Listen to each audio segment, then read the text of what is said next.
Kia ora, ko Stephanie tuku ingoa, haere mai, welcome to Adaptive Go, a place where we can share ideas about how we can adapt what we do and how we do it so that we can live free and full lives. Today I'm going to give you 5 tips about how to improve your heli-ski experience. So tip 1, expect to land on a very small peak. I don't know what I had in my head when I was thinking that I'd be going heli-skiing. I think I imagined something like this lunch shot, you know, maybe not quite champagne and tables and chairs, but certainly I was not prepared for this tiny peak that we landed on in Stag's Peak. The helicopter came down and the skids only just with the distance of the peak. The nose of the helicopter, I could see it down through my feet, this big cliff face drop, and the tail of the helicopter was hanging off the edge. It was freaky and just so not what I had in my head.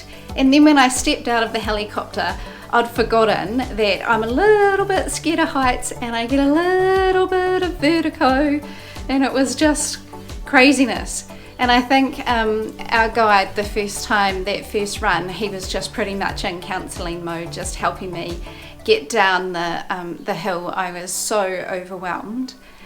After that first run, we then went and skied Dragon's Tail, which had a slightly wider peak, and this was a little bit more comfortable, but it was still very much a peak. Now, I get the idea of why we need to land on a peak. It's so that we get the really good long ski runs, but I think it's a really good idea to have this in your head when you're sit skiing, especially because you need to be comfortable getting out of the helicopter on the peak and then getting into your sit ski on the peak. So that first time I got on my sit ski, I had a steep cliff face down one side and my outrigger on the other side was sort of hanging a little bit down the ski run. So it was a little daunting and a bit overwhelming, but if you have it locked in your head then that you're going to be dropped off a peak and it's going to be high, then I think you'll do much better on your first run than what I did. Tip 2, it's really good for your guide to know about your sit ski brakes and how they work. This Scarva sit ski, this and this. This also acts as a bit of a brake when you're sliding. This acts as a brake, and then down here this acts as a brake. And then as well, when you're skiing, you usually have the skis in the outriggers in ski mode, and there are brakes on the bottom of the outriggers, and when you're sliding down the mountain you dig those brakes in to the side of the slope, and then of course all the brakes on the side of the sit ski also dig in and act as a brake. Tip 3, make sure you know how to do a slide for life really well.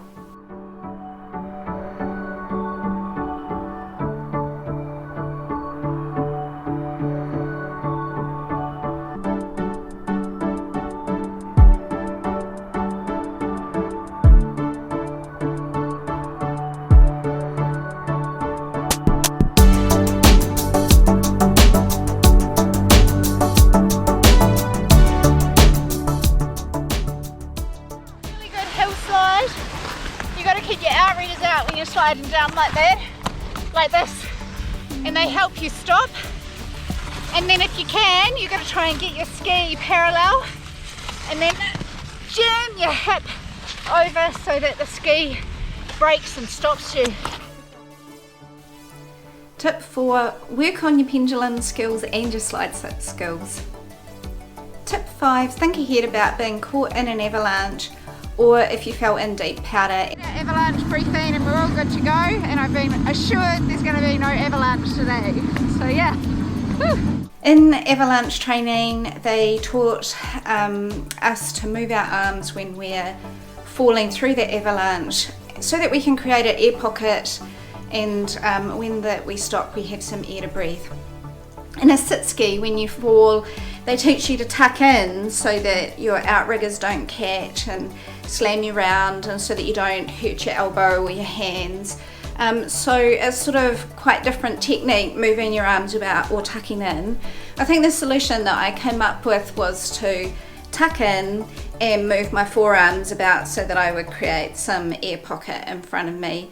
But it's a really good idea to have a think about this and have a think about whether you're comfortable being caught in an avalanche, and talk to your guide about how you can adapt to what you need to do for the sitski. The other thing to think about was how you might feel about falling over in powder, especially if you fell downhill and sort of landed face down. What would happen? What would be your experience of being in deep powder? It wasn't an issue for us. We only had like a small surface of powder, which was perfect for us beginner powder skiers, but it's worth having to think about and having to talk to your guide, making sure that someone's skiing close to you all the time. The guys at Harris Mountains Heli-Ski were awesome. They were inclusive and accommodating, and together we worked through a lot of the solutions for what we needed to do with the sitski. I think if you want to do something really adventurous like go sit-skiing, I just say go for it.